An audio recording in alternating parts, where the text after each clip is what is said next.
Hey everyone, thanks for tuning in. Today we're going to be reading some more Reddit comments about life after death. No Kuki asks, people who have had near death experiences, what is the last thing you thought?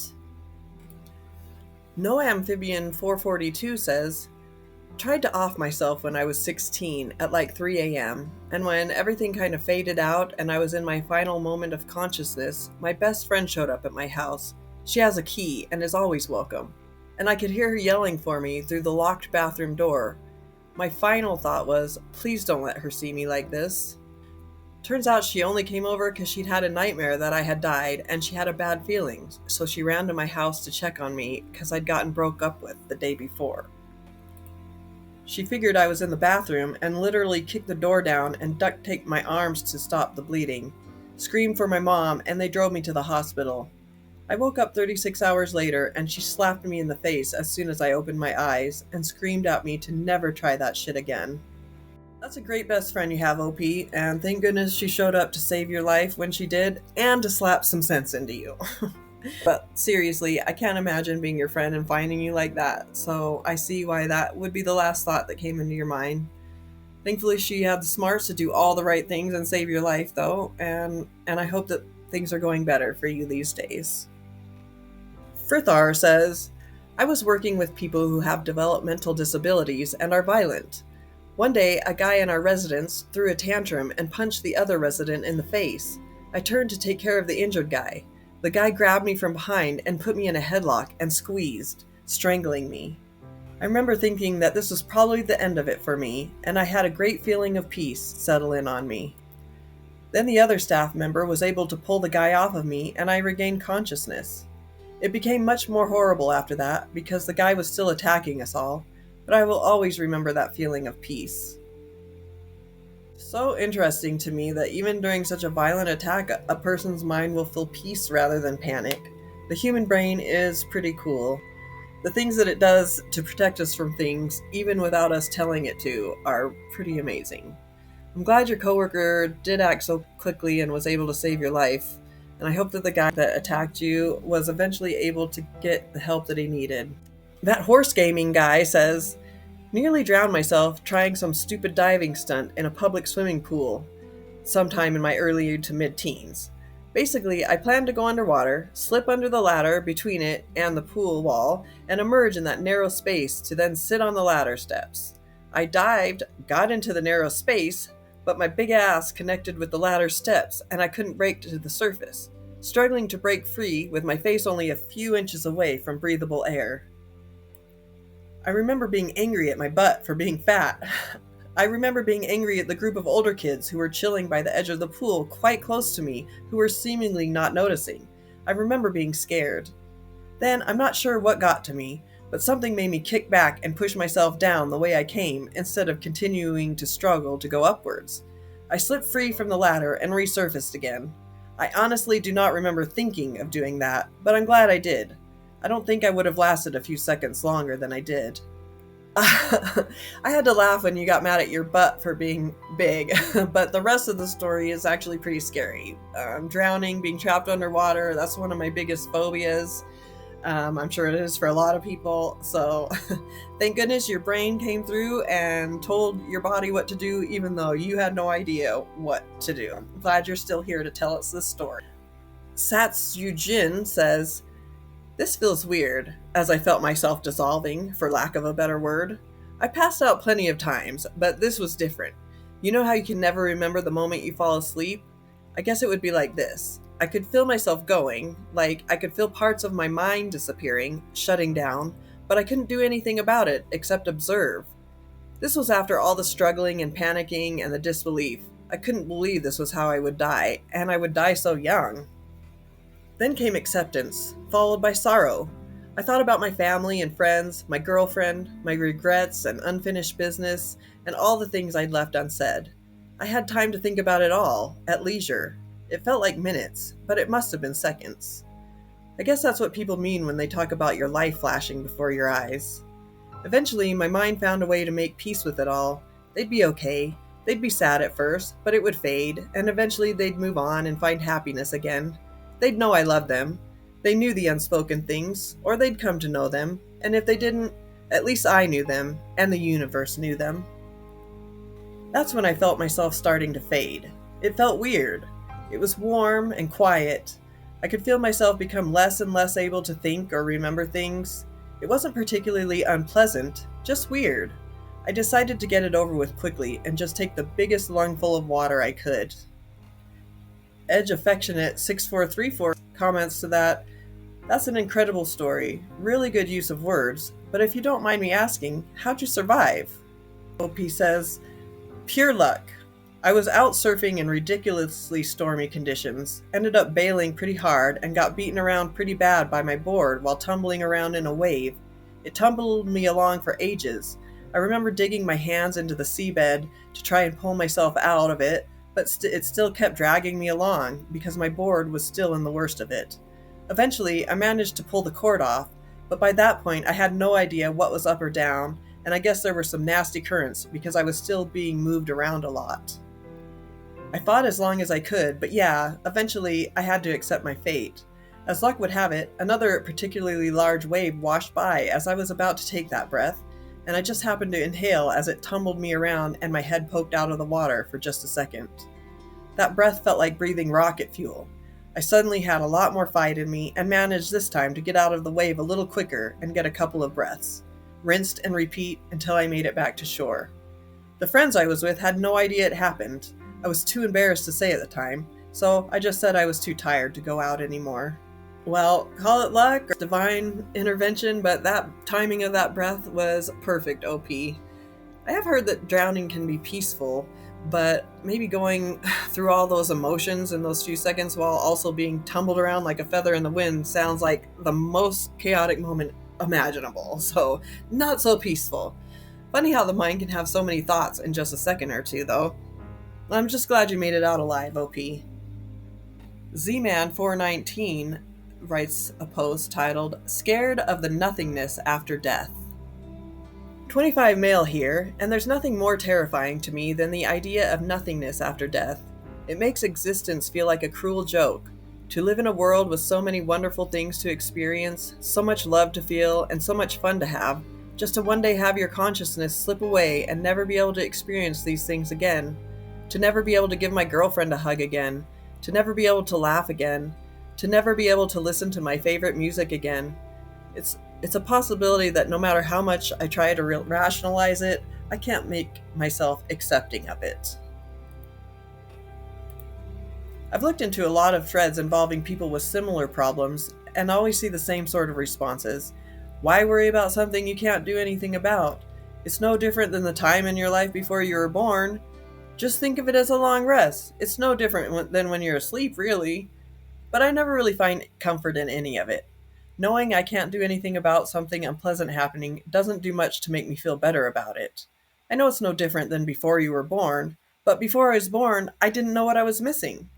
I also find I'd rather be awake and living life than asleep and not. Don't worry, I do get proper sleep. My only real solace is I'm not entirely convinced that nothingness after death is what happens. My girlfriend got into some occult/spiritual stuff lately, and I've been casually learning about it by what she's shown me. And quite honestly, I'm not quite sure it's all hogwash. The idea that we're all connected to the universe by some kind of spiritual energy seems very real. After all, what is life? What is consciousness? I'm not sure these things are all strictly evolutionary. Could we have some kind of life energy that something happens to after we die that continues our existence in some way?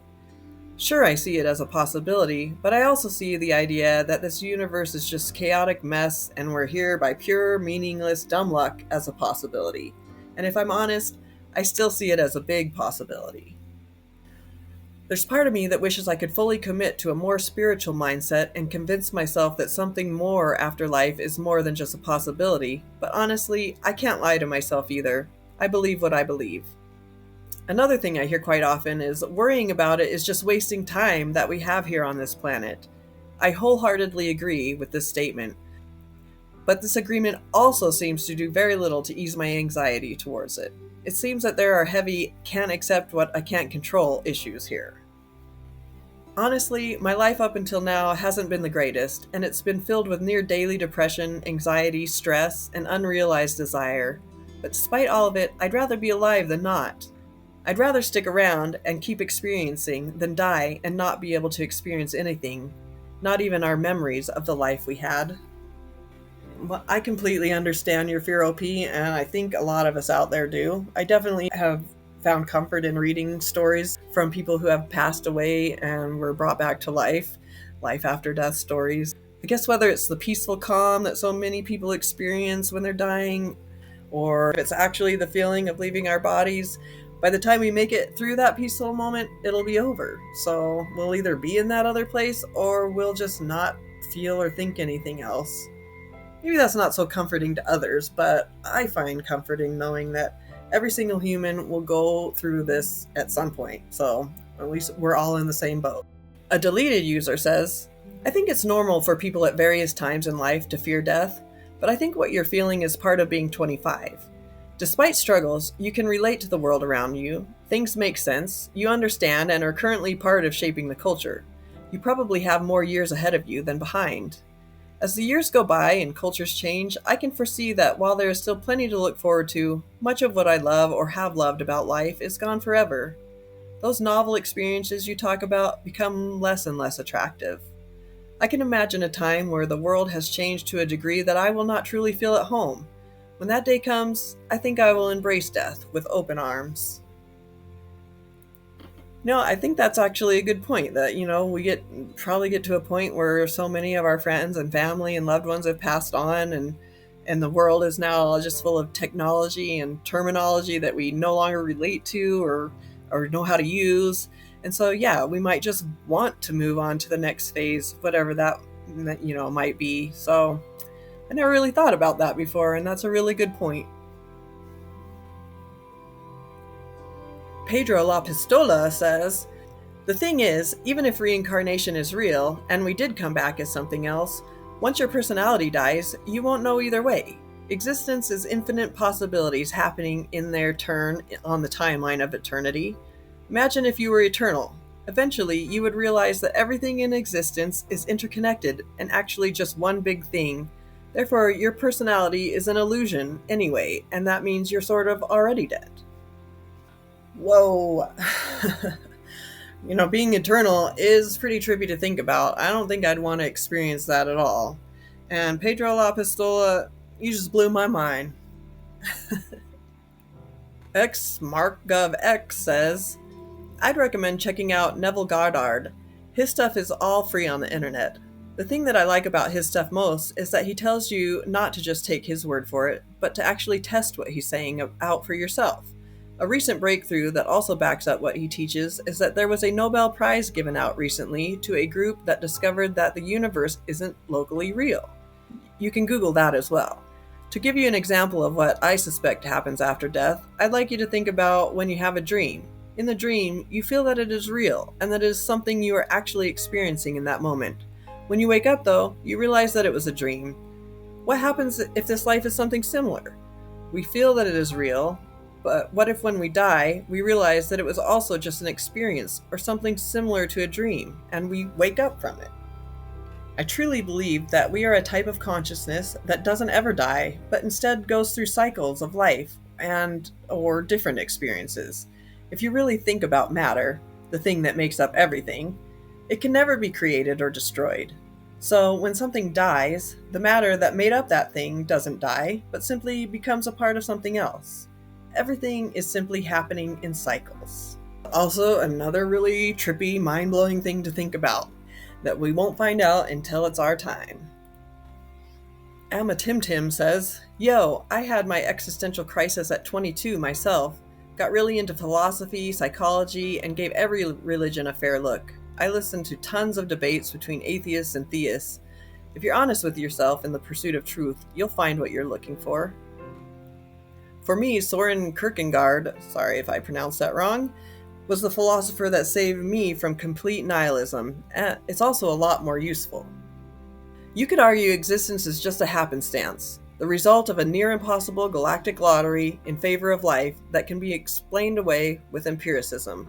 Or You could concede and recognize that the universe is designed intelligently and artistically by something bigger than our finite understanding. Watchmaker's argument, yo.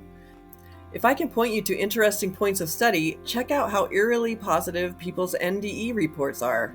It's not the maybe being swallowed by an endless black hole of nothingness that scares me, it's the dying bit, or the bit where I get to exist forever and squandered what I could have learned in this life because I couldn't look past the sorrow. Existing is a scary amount of responsibility, but being finite is what makes it valuable. I'm positive you'll be okay, my guy. Just stick around long enough to find your answers. So many NDEs end up being positive experiences, and those kind of stories definitely make the whole dying part less scary. I also like what this person said about how we should be living our lives to the fullest and learning everything we can while we're here in this lifetime, so that whatever the outcome after we die, we can just feel satisfied about that.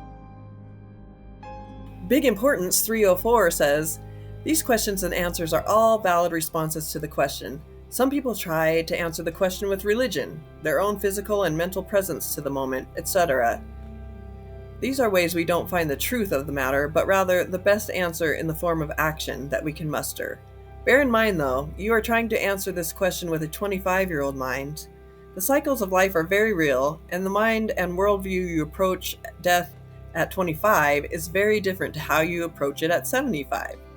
No healthy, sound-minded 25-year-old should have urgent concerns about death, which is why your psyche fights so hard against the idea.